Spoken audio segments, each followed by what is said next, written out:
feel like there are a lot of tips out there when it comes to growing or specific strategies and insights. However, today's creator advice video, I wanted to take in a slightly different direction and instead share 4 of the untraditional things I do as a creator with an audience of over 117,000 followers. A lot of the traditional videos I see provide tangible tactics and strategies when it comes to maybe boosting story engagement or your hooks in videos. But today, instead, I wanted to share a few of the practical things I have done over the last 6 to 8 months in particular that truly turned out to be game changing for me as a creator and my business. By the way, if you're brand new, I'm Maddie. I am a content creator and social media strategist based in Boston. If you are a subscriber, thank you for being here. And if you're brand new, welcome. If you enjoyed this video, definitely be sure to subscribe. Right now, I am on a mission to post 2 times a week, one kind of sit down advice style video, and then the other one, some sort of vlog, so you can better get to know me. So make sure you subscribe to see if I actually hold myself to what is a slightly wild posting cadence. Anyway, I'm super excited to talk about this in today's video. I actually posted about this on LinkedIn and TikTok. Sorry to Instagram, they have not yet received this information, but it was really well received. So I felt inspired to make an actual sit down video talking about this so I could go a little bit more in depth and provide a little bit more insights as well. For some context, I have been creating on the internet for years. My mom recently dropped off a copy of 17 magazine from, I believe, 2015 that I am in. My photo is approximately like this big, but I was only in it because it was sort of the start of UGC, and I was working with 17 and ultimately for that specific magazine spread, Cover Girl. And that was an opportunity that only came to be because I was creating content. And that was well over 10 years ago. So I have been doing this for some time to varying degrees over the years, but more recently, in I would say about May of 2025, I came back from a pretty life altering and life changing solo trip and decided to really lean into being a creator and take it as seriously as I would any of my clients' accounts. And the results are wild. I want to share these because the 4 untraditional things I do, I really started to implement into my routine and my life, I would say at the start of May. So you can see how they really played a role in my growth across multiple channels. I'm trying to do some very quick math.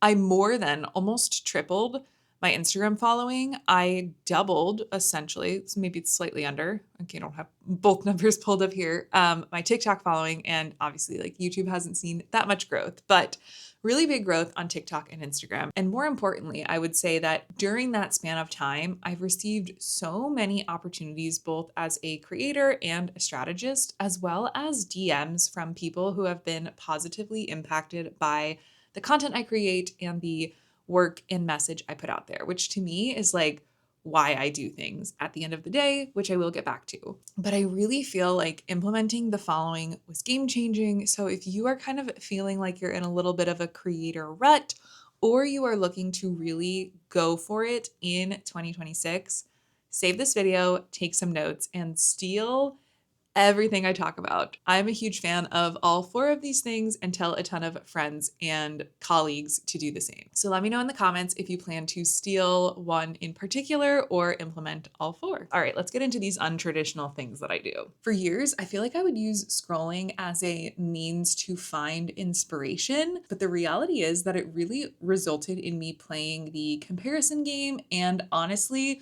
trying to iterate off of someone else's idea and make it my own. Wasn't unsuccessful, but it just felt incredibly disjointed and inauthentic to me and what I wanted to actually create. Because the truth is that your consumption shapes your creation. So for me, the less I absorb, the more original my thoughts stay. I feel like I finally saw the growth that I was looking for when I stopped trying to adapt what was working for other people and instead leaned into my own POV and ideas. Plus, like I said earlier, comparison is truly the thief leap of joy. That's why, admittedly, I am a huge fan of the mute button because it takes consumption from a place of routine or just like, oh, you open the app, you see someone's stories, you click in, to this really intentional moment where I have to seek out specific kinds of consumption. It has worked really, really well for me, so I highly suggest giving it a try. The second untraditional thing I do is partially inspired by the fact that I do have a business outside of just being a creator,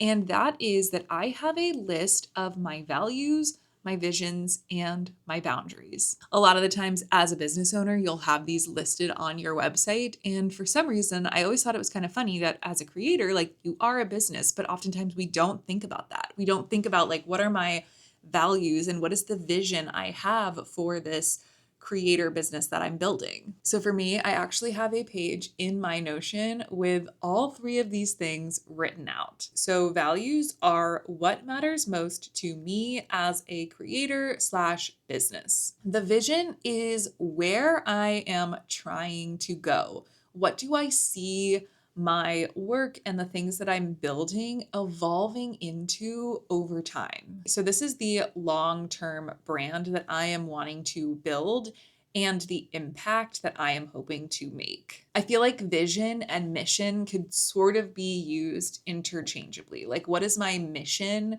when I go to create? And finally, I write out my boundaries. I think this is really interesting, especially more and more as we see like vulnerable behind the scenes content doing really well. I do think it's important to get clear on where your boundaries lie when it comes to what you do want to and are willing to share versus not. So this is where I like to get really specific about what I won't do or compromise along the way. And I also think this is an opportunity to get really specific about the parts of your life that you want to stay offline. For me, I might mention dating in a really, really broad capacity, but I'm not one to do kind of dating recaps and showcase like what's happening on the date and that sort of thing, because I'm very adamant about that part of my life staying private. I chose to be on the internet. I chose to kind of share certain elements of my life, but the person that I'm going on a first or second date did not sign up for that. So for me, like, that is a boundary that I am very adamant about keeping. Other boundaries could be products you don't support or companies that you morally do not want to be associated with. Having boundaries like this is really, really helpful, especially as you grow into different phases of your business, because it kind of keeps me grounded and it keeps me clocked in on who I am at my core. I also feel like these three things are sort of my North Star that I look to from time and time again. And honestly, it helps making decisions a lot easier because if it doesn't align with my values, vision, or it in some way kind of conflicts with my boundaries, it's a no. So it has definitely made decision making a lot easier. And the last thing I'll say about kind of having these listed out is that it's really, really helpful as you bring on potential team members as well, or if you were looking to kind of work with management, because you can get really clear on like, these are the ethos of my brand. And if you are someone who is going to work with me on this, I want to make sure we're aligned and working towards the same mission or vision. The boundaries one is a good segue into the third thing, which is that I am super specific about what I film versus what I don't. I went through a really big phase where I was into day in the life videos, and then I feel like I kind of did a 180 and was like, I never want to do a day in the life again. And now I'm sort of back, but I'm very, very intentional. And that's because I'm a firm believer in not everything has to be content. As I've gotten older and maybe more mature,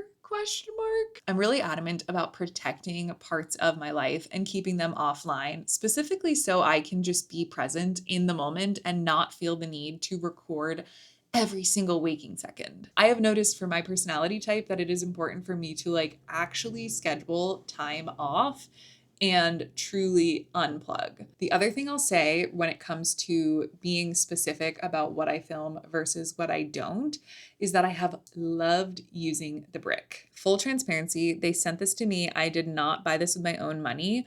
However, I do think I would still do so because it is such a game changer. Essentially, it can lock you out of specific apps. And I know that there are apps intended to do that. However, I felt like all it took was me clicking like unlock and then the app would unlock. This, on the other hand, you have to actually go and tap your phone up to it to either lock or unlock. So, what I love to do is tap my phone to this, go out, run errands, go to the gym, and basically I am offline, unplugged, unable to check any sort of notification, and then I can only get back into them once I tap it again. Do I feel slightly embarrassed that I need a physical device? I guess that we could consider this a device. Physical thing to lock me out of my social media apps? Yes, I'm absolutely embarrassed, but at the same time, you have to be aware of your own weaknesses and act accordingly. If you're thinking about getting a brick, I do have a discount code that they were very kind to give me because I was like, hey, I want to tell more people about this. Is there any way you can get them a discount?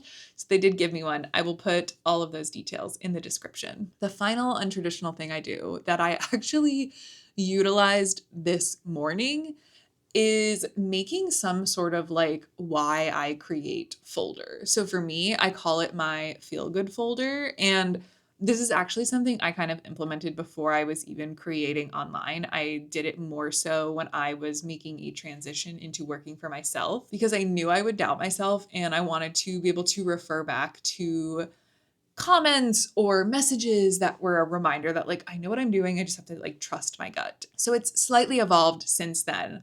But my feel good folder is filled with DMs, messages, comments of people telling me how they were impacted by the content I create. I got one this morning that I screenshotted and will be adding in. That was so cool, not to like take a tangent, but the DM she sent me was actually like her almost reiterating my vision for the content I create like back to me, which is give me a more specific push that I am on the right path. But anyway, she sent me this DM. So I have it screenshotted and I'll be adding it to the feel good folder at some point this evening. But essentially, this is a resource that I love to have on hand for when maybe my motivation dips or I'm feeling like algorithmic changes or like my content isn't getting out of it. Like it's very easy to sometimes be in the echo chamber of like, what am I doing this for? Or like, why does it matter? And so I think it is really helpful to have this space and record of people telling you, like, hey, this changed my life, or like, you inspired me to actually put myself out there and meet new people. Like, every single time I get a DM like that, it not only makes me emotional, so grateful, but it really reinforces my why and kind of gives me that little push of motivation that I might need, especially if my own motivation is lacking. Those are the 4 untraditional things that I do as a creator. I don't know what level of untraditional they would be classified under, but I feel like they are things that not a lot of people talk about. A lot of people talk about like, oh, post an Instagram story and then like let it time out and then post your next one. And like that's how you'll have like a boost in views and more kind of tips and strategies in that nature. But I do think there is a certain level of like mind game and setting yourself up mentally for success that we don't talk about as frequently. So hopefully this video provided a little bit of insights into how my brain works. I'm curious if you have any untraditional things you do as a creator. I would love to know. Share them with us in the comments because I might honestly steal one myself. That wraps up today's video. Like I said, if you enjoy this video, if you want me to do more content about like social media strategy, working behind the scenes of brands, being self-employed, like all of that, let me know. I'd be happy to make it more of a series and talk about more angles of it. But until then, I will see you in the next one.